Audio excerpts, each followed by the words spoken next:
നമസ്കാരം. പ്രധാന വാർത്തകൾ.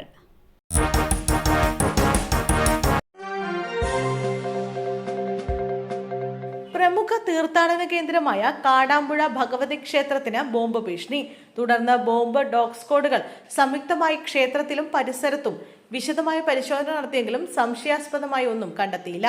സംസ്ഥാന രഹസ്യാന്വേഷണ വിഭാഗത്തിനും കാടാമ്പുഴ ക്ഷേത്രം ഇമെയിലിലുമാണ് സന്ദേശമെത്തിയത്.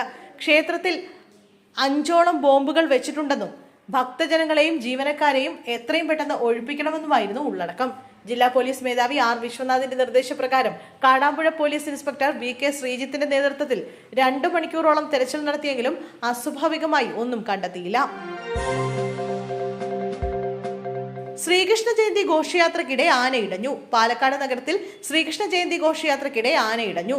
കുന്നത്തൂർ മേടിലാണ് സംഭവം. ചെർപ്പുളശ്ശേരി മണികണ്ഠൻ എന്ന ആനയാണ് ഇടഞ്ഞത്. ആനയെ ഇപ്പോൾ തളച്ചെന്നും ആശങ്കപ്പെടേണ്ടെന്നും അധികൃതർ പറഞ്ഞു. ആനയുടെ പാപ്പാന് നേരിയ പരിക്കേറ്റു. ഇടഞ്ഞ ആന പ്രദേശത്തെ വീടിന്റെ മുറ്റത്തേക്കെത്തി. കുന്നത്തൂർ മേടില ക്ഷേത്രത്തിലേക്ക് കൊണ്ടുവന്ന 9 ആനകളിലൊന്നാണ് മണികണ്ഠൻ. ഘോഷയാത്രക്കിടെ പെട്ടെന്ന് ആന ഇടയുകയായിരുന്നു. ഭാര്യയെ ചുറ്റിക കൊണ്ട് തലക്കടിച്ച് കൊലപ്പെടുത്താൻ ശ്രമിച്ച ശേഷം ഭർത്താവ് തൂങ്ങി മരിച്ചു. തൃശൂർ ആളൂർ ആനത്തടത്താണ് ഭാര്യയെ ചുറ്റിക കൊണ്ട് തലക്കടിച്ച് കൊലപ്പെടുത്താൻ ശ്രമിച്ച ശേഷം ഭർത്താവ് തൂങ്ങി മരിച്ചത്. പുതുശ്ശേരി സ്വദേശി ദേവസിയാണ് തൂങ്ങി മരിച്ചത്. 66 വയസ്സായിരുന്നു. ദേവസിയും ഭാര്യ അൽഫോൺസയും കുറെ നാളുകളായി വേർപിരിഞ്ഞാണ് താമസിച്ചിരുന്നത്. ചുറ്റിക കൊണ്ടുള്ള അടിയിൽ ഗുരുതരമായി പരിക്കേറ്റ അൽഫോൺസയെ ചാലക്കുടിയിലെ സ്വകാര്യ ആശുപത്രിയിൽ പ്രവേശിപ്പിച്ചു. സംഭവത്തെ തുടർന്ന് പോലീസ് സ്ഥലത്തെത്തി തുടർ നടപടികൾ സ്വീകരിച്ചു വരികയാണ്. കാക്കനാട് ജില്ലാ ജയിലിൽ റിമാൻഡ് പ്രതിയെ സെല്ലിൽ മരിച്ച നിലയിൽ കണ്ടെത്തി. റിമാൻഡ് പ്രതിയായിരുന്ന രാജേഷിനെയാണ് മരിച്ച നിലയിൽ കണ്ടെത്തിയത്. രാജേഷിനെ സെല്ലിൽ അബോധാവസ്ഥയിൽ കണ്ടെത്തുകയായിരുന്നു. ഉടൻ തന്നെ മെഡിക്കൽ കോളേജ് ആശുപത്രിയിൽ എത്തിച്ചെങ്കിലും രാജേഷിനെ രക്ഷിക്കാനായില്ല. സൗത്ത് പോലീസ് രജിസ്റ്റർ ചെയ്ത കേസിലെ പ്രതിയായിരുന്നു രാജേഷ്.